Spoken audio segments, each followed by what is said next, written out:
What's up, guys, and welcome back to Devis Goddess. It's your boy, Big D here, and today we're going to be talking about fairy tales, except for I won't be talking as much as I will be judging, right?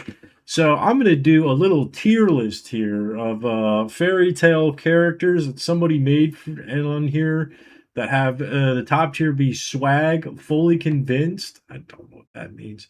Relatable TBH, not a single thought behind those eyes, criminal activity, and literally shouldn't exist. So we have a good one. We have a good one here today. I'll be honest, some of these fairy tales, I'm like, what were the criteria here for putting some of these in? But I think it'd just be really fun to get right into it. And to be honest, looking at it right now, I don't actually know what that one is in the bottom left. What is that? A mermaid in a bucket kind of thing? I'll be honest. Maybe I'm lacking the proper knowledge here. What the shit is that thing? It absolutely does look. It's a woman. Oh, is that Thumbelina or Thumbelina? I actually don't know much about that, but again, that might be it. What the fuck's going on with the house in the background? Oh, I have no idea what that is. Uh, let's just zoom back out a bit. Let's say for whatever the fuck this is, relatable TBH. No, it's not relatable. Uh, literally, I don't know. I say shouldn't exist. Maybe it doesn't exist. Who fucking knows? I don't know what that is.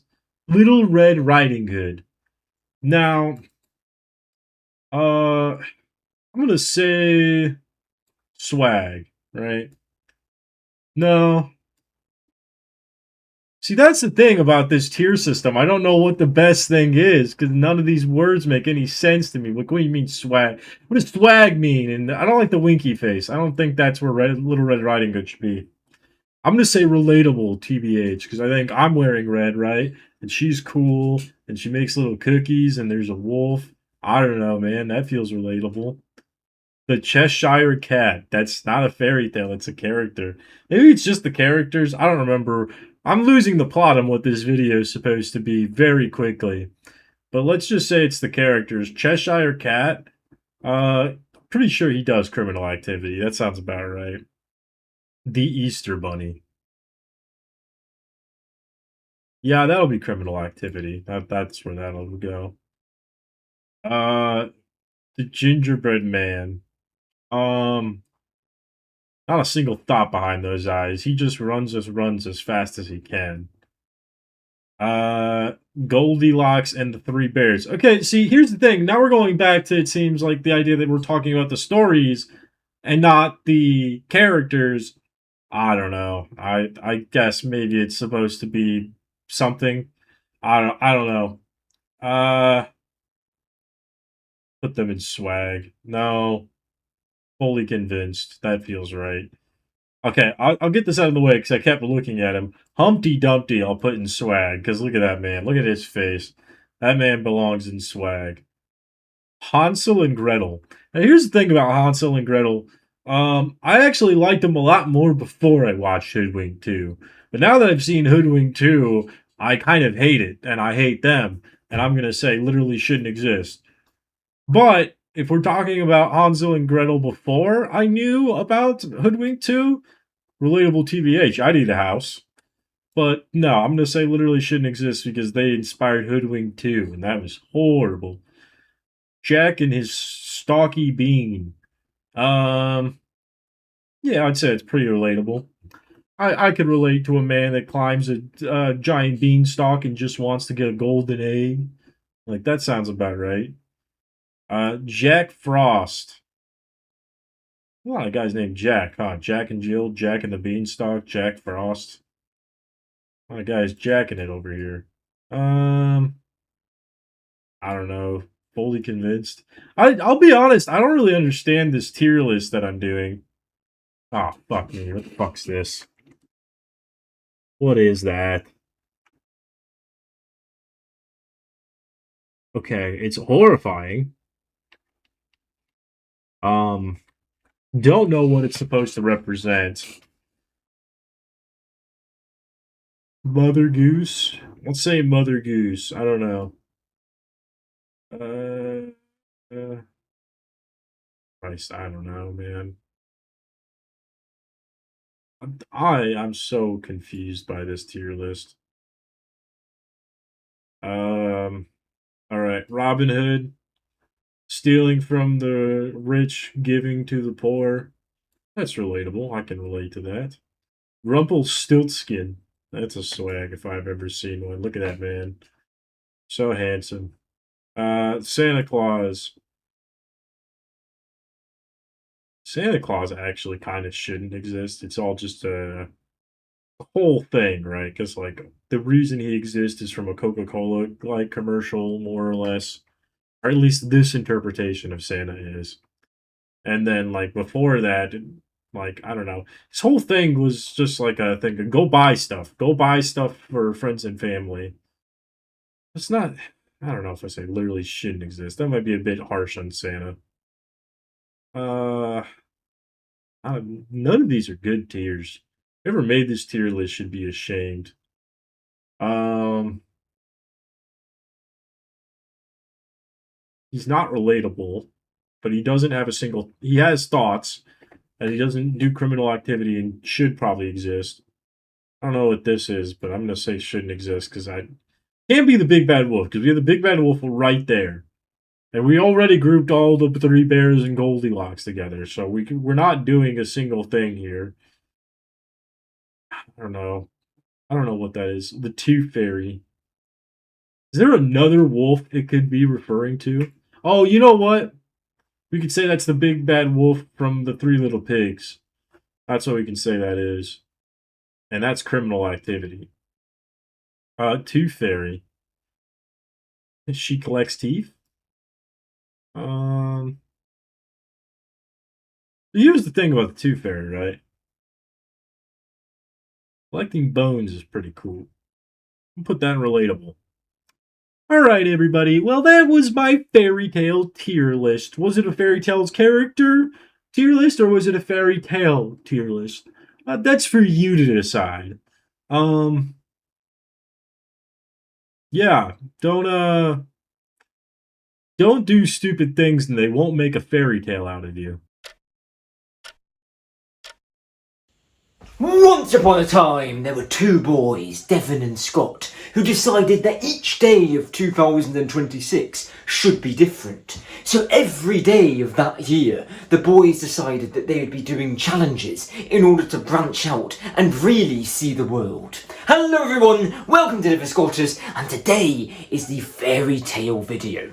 Now, initially, I was going to talk about Shrek. And I was going to share like how I used to be really excited watching these films and seeing how all the characters would get on with each other and be like, oh, how will these people interact, and then how will they adapt certain fairy tales, and then how I'd always think, oh, what could they do next in like a Shrek 5, which is coming soon. But certainly for years I was thinking like, oh, what could they do? But then I was looking through the list of fairy tales and thinking like, oh, well, maybe they could do something like this. Because certainly they've gone back and been like, this character appeared in Shrek 1 or 2, but we'll do something different with them. The one that comes to mind is the Three Bears. I think there's like a Three Bears thing. Certainly they have like a cameo appearance in like Shrek 1, but then they come back as a completely different character in Puss in Boots: The Last Wish. Same with Rumpelstiltskin, I believe. I think he appears in Shrek the Third, but then he is no longer that same Rumpelstiltskin, at least not as far as I'm concerned, in the fourth Shrek film. What was that? Shrek the Final Chapter? Was that what it was called? Shrek Forever After, that's what it was.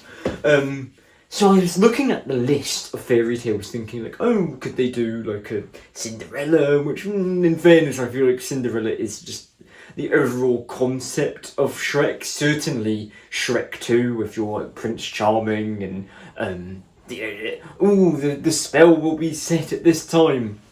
But what I discovered as I was looking is that there was a fairy tale that I had never read before, or had someone read it to me.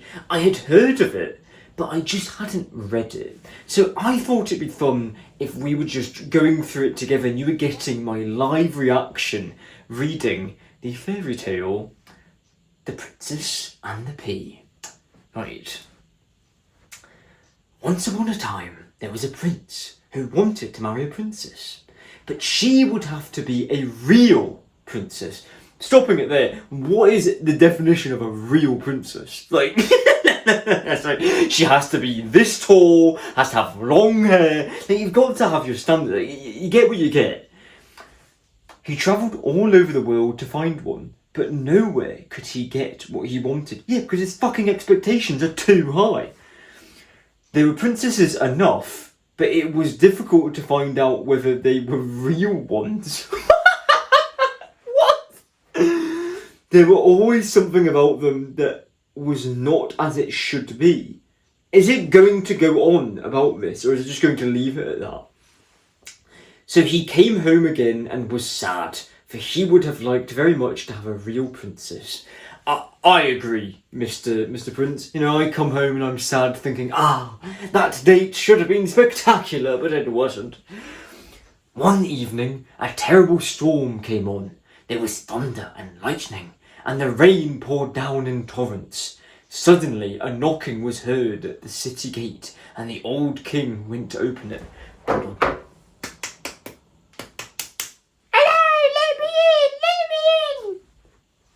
It was a princess standing out there in front of the gate. But good gracious, what a sight the rain and wind had made her look.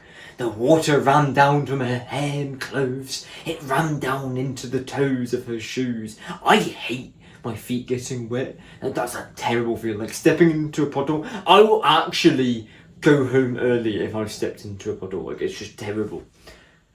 It ran down into her toes of her shoes and out again at the heels, and yet she said that she was a real princess.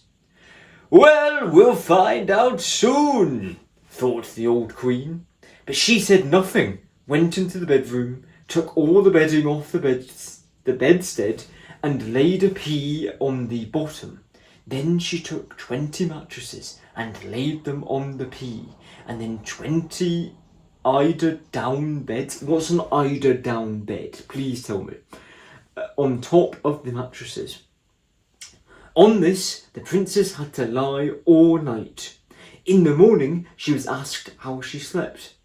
Very badly, she said. I have scarcely closed my eyes all night. Heaven only knows what was in that bed, but I was lying on something hard, so that I am black and blue all over my body. It's horrible. Now they knew that she was a real princess, because she had felt the pea right through the 20 mattresses and 20 eider-down beds. Nobody but a real princess could be as sensitive as that. So the prince took her for his wife, for now he knew that he has a real princess, and the pea was put in the museum, where it may still be seen if no one has stolen it. There, that is a true story. What do you mean that's a true story? For goodness sake. So what is that meant to be? It was meant to be...